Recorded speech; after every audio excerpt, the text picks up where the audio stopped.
पास तो फोर्स है नहीं, 8,000 फोर्स मंगाया था उन्होंने और 200 किलोमीटर दूर तक गाड़ियाँ हमारी रोकी। मतलब लगभग 50,000 से ज़्यादा लोगों को और आने नहीं दिया गया।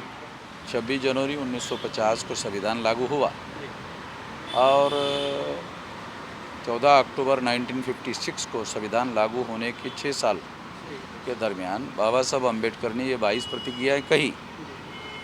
तो उस समय तो कोई इस तरह का आरोप उनके ऊपर नहीं लगाया गया कि उन्होंने हिंदू देवी देवताओं का अपमान किया या उन्होंने गाली गलौज करने का काम किया। तो ये मीडिया के द्वारा खबरें बनाकर ऐसा माहौल बनाया गया है और ऐसा कोई जो 22 प्रतिज्ञाएँ हैं उसमें ऐसा कुछ भी लिखा हुआ है नहीं जिससे अपमान करने वाली बात होती है। क्या कहेंगे जिस तरह से नागपुर में आप प्रोटेस्ट मार्च करने जा रहे थे और आपको डिटेन कर लिया गया और ऊपर से जानकारी आ रही है कि एफआईआर हो गया, क्या कहना चाहेंगे? दो बातें हैं कि एक तो वो सारा कार्यक्रम उन्होंने जानबूझकर योजना बनाकर रोकने की कोशिश की और रोकने की कोशिश में वो विफल हो गए और बहुत बड़े पैमाने पर 2-3 लाख लोगों का गैदरिंग होने की वजह से पुलिस लोग गाड़ियाँ लाते रहे और लोग लगातार आते रहे। आखिरकार पुलिस कमिश्नर परेशान हो गया कि अभी हमारे पास तो फोर्स है नहीं, 8,000 फोर्स मंगाया था उन्होंने और 200 किलोमीटर दूर तक गाड़ियाँ हमारी रोकी। मतलब लगभग 50,000 से ज़्यादा लोगों को और आने नहीं दिया गया इसके अंदर। तो इसलिए ये उनकी विफलता है और आखिरकार कमिश्नर को मैं सदर पुलिस चौकी में मुझे डिटेन करके रखा गया था, तो वहाँ पुलिस कमिश्नर को मुझे मिलने के लिए आना पड़ा और आकर के मुझे ये कहना पड़ा कि 5 मिनट के लिए आप मॉब के सामने चलिए। 5 मिनट के लिए, कम से कम 5 मिनट के लिए चलिए। तो मैंने कहा नहीं, मैं आपने डिटेन करके रखा है तो मैं नहीं जाऊँगा। शांति बनाए रखने के लिए मैं वीडियो बनाने के लिए तैयार हूँ, मगर मॉब के सामने जाकर मैं ये कहने के लिए तैयार नहीं। तो अल्टीमेटली उनकी हेकड़ी जो थी कि फोर्स के साथ में, ताकत के साथ में, ज़बरदस्ती के साथ में जो उन्होंने ये करने का प्रयास किया, वो सारा का सारा मतलब धरा का धरा रह गया। वो सही नहीं हुआ, गलत काम किया उन्होंने। तो उसके लिए हम लोग सुप्रीम कोर्ट में भी गए हुए हैं और जो आवश्यक कार्रवाई है आने वाले समय में वो भी हम लोग करेंगे। दिल्ली सरकार में मंत्री थे राजेंद्र पाल गौतम, उन्होंने 22 प्रतिज्ञा ली और उसके बाद अरविंद केजरीवाल जी ने उनका इस्तीफा लिया मंत्री पद से और भाजपा ने आरोप लगाया है कि 22 प्रतिज्ञा के जरिए हिंदू देवी देवताओं और उनके धर्म का अपमान किया है। इस पर नहीं, मौलिक बात तो ये है कि 26 जनवरी 1950 को संविधान लागू हुआ और 14 अक्टूबर 1956 को संविधान लागू होने के 6 साल के दरमियान बाबा साहब अम्बेडकर ने ये 22 प्रतिज्ञाएँ कही। तो उस समय तो कोई इस तरह का आरोप उनके ऊपर नहीं लगाया गया कि उन्होंने हिंदू देवी देवताओं का अपमान किया या उन्होंने गाली गलौज करने का काम किया। तो ये मीडिया के द्वारा खबरें बनाकर ऐसा माहौल बनाया गया है और ऐसा कोई जो 22 प्रतिज्ञाएँ हैं उसमें ऐसा कुछ भी लिखा हुआ है नहीं जिससे अपमान करने वाली बात होती हो। ऐसी कोई बात, ऐसा कोई मुद्दा उसमें है नहीं। मुद्दा सर ये है कि और जैसे सिसोदिया जी हैं, उनका इस्तीफा नहीं लिया, सत्येंद्र जैन जी का इस्तीफा नहीं लिया, इनका इस्तीफा क्यों मंजूर कर लिया सर, जबकि उन पे आरोप ज़्यादा लगे हुए हैं सर। पर राजेंद्र पाल जी पे ऐसा तो आरोप नहीं था कि इस्तीफा लेने लायक हाँ, हो। तो मतलब जो केजरीवाल जी की विचारधारा, भारतीय जनता पार्टी की विचारधारा में कोई अंतर नहीं है ना। क्या दलित समाज सर वोट बैंक के लिए रुक लीजिए कि बीजेपी की विचारधारा में और केजरीवाल की विचारधारा में कोई अंतर नहीं है। तो उन दोनों के बीच में कंपटीशन है कि कौन राम भक्त लोगों को, ब्राह्मणवादी लोगों को, ब्राह्मणवाद के प्रभाव में आए हुए गुमराह लोगों को अपने साथ रख सकता है। अगर राजेंद्र पाल गौतम का अगर कोई दोष है तो वो ब्राह्मणवादी केजरीवाल के साथ जाने का दोष है, बाकी उसका कोई दोष नहीं है। मतलब वो जो कॉन्ट्रडिक्शन है, राजेंद्र पाल गौतम उस कॉन्ट्रडिक्शन से शिकार है। क्योंकि केजरीवाल बहुत प्रगतिशील आदमी है, बहुत क्रांतिकारी आदमी है, इसलिए राजेंद्र पाल गौतम उनके साथ गए हैं, ऐसा नहीं है। केजरीवाल की विचारधारा और बीजेपी की विचारधारा एक ही है, और उसमें राजेंद्र पाल गौतम घुस गए। ये कॉन्ट्रडिक्शन है, उस कॉन्ट्रडिक्शन के राजेंद्र पाल गौतम शिकार हो गए।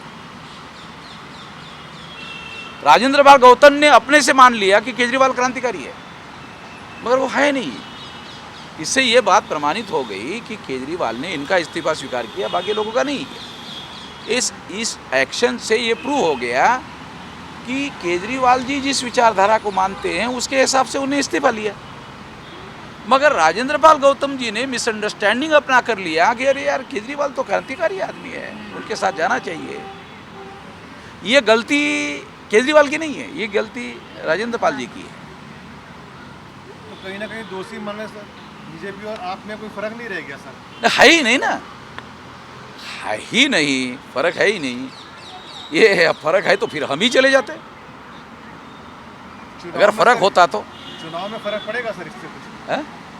चुनावों में जनता देखेगी सर कि क्या आम अभी क्या है, बीजेपी के पास में कुछ मुद्दे तो है नहीं, वो कुछ कर तो है नहीं रहे। वो इसी तरह का मीडिया को अपने साथ लेकर के हंगामा खड़ा करते रहते हैं। जो मूल मुद्दे हैं उन मूल मुद्दों को सॉल्व करने की दृष्टि से तो वो कुछ करते नहीं हैं। और नरेंद्र मोदी जी 2024 के लिए अलग अलग मंदिरों में जाकर अपना भजन कीर्तन करने का काम कर रहे हैं, या उनके लिए करोड़ों रुपए जो है जनता के टैक्स के वो दे करके मंदिरों का वो करने का काम कर रहे हैं। जिस तरह से नागपुर में मार्च किया तो उसका आप कैसा मैसेज समझते हैं? सारे देश भर में जो हमारे से सहमत नहीं थे सारे सहमत हो गए। जी, कि एक वामन मेश्राम ही है जो आरएसएस के हेडक्वार्टर पर मोर्चा लेकर जाने के बारे में सोच सकता है, तो हमने केवल सोचा नहीं, लेकर जाने का काम किया और 2-3 लाख लोग इकट्ठा किया सारे देश भर से। जिस तरह ऐसा किसी के दिमाग में भी नहीं आ सकता, वो हमने करके दिखाया। जिस तरह आपसे बदसलूकी हुई उन पुलिस वालों की कोई कार्रवाई के लिए कदम हुआ है? जिस तरह आपने बदसलूकी हुआ उस पुलिस वालों के खिलाफ कोई कदम उठाए आप? वो तो कोर्ट में जा रहा है मैम। जैसे फॉर एग्जांपल उन्होंने, कमिश्नर ने कहा कि हमें डिटेन करने के पहले नोटिस दिया, झूठ है, उसका हमारे पास सबूत।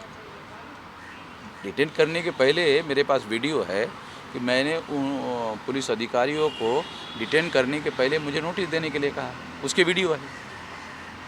उन्होंने कोई नोटिस नहीं दिया, वो डिटेन करके लेके गए और फिर छोड़ने के बाद दिया, तो हमने वो नोटिस स्वीकार करते उसमें टाइम लिखा, तो वो डॉक्यूमेंट्री एविडेंस हो गया कि उन्होंने नोटिस नहीं दिया। अब ये जो पुलिस कमिश्नर का बयान जो झूठा बयान है, उसी को आधार बनाकर उसके खिलाफ केस हो जाएगा, उसके खिलाफ डेफेमेशन का भी केस हो जाएगा, उसके खिलाफ एट्रोसिटी का भी केस हो जाएगा। दोनों केस डाल रहा हूँ। ये दोनों केस डालने का ऐलान मैंने 9 तारीख को किया, 9 तारीख को, और 9 तारीख को इसी वजह से पुलिस कमिश्नर ने जब मेरा बयान देखा तो 7:33 को उन्होंने मेरे खिलाफ एफआईआर कर दिया। 5 तारीख के भाषण के लिए एफआईआर किया, 9 तारीख को भाषण मेरा है 5 तारीख को, और वहाँ वो कह रहे हैं कि मैंने गैर कानूनी बातें की, बल्कि मैंने वहाँ ये कहा कि अगर कोई गैर कानूनी तरीके से हमारे आंदोलन में गड़बड़ी करने की कोशिश करेगा तो मैं उसको पुलिस को हैंड ओवर कर दूंगा। मैं तो ये बात कहा, वो वीडियो हमारे पास सारा का सारा रिकॉर्डेड है। सर 2024 का चुनाव नज़दीक आ रहा है, इस विषय में आपका संगठन और किस तरफ जाने की कोशिश है?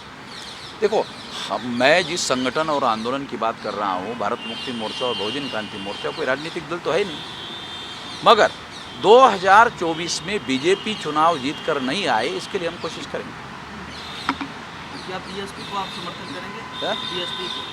बीएसपी को खत्म करने की कोशिश करेंगे, ऐलानिया कह रहा हूँ, खत्म करने की कोशिश करेंगे। मायावती का चैप्टर क्लोज करना बहुत ज़रूरी है, क्योंकि रिपब्लिकन पार्टी ने महाराष्ट्र में जो मतलब गंदा खेल खेला, वो सेम गंदा खेल अभी मायावती खेल रही है।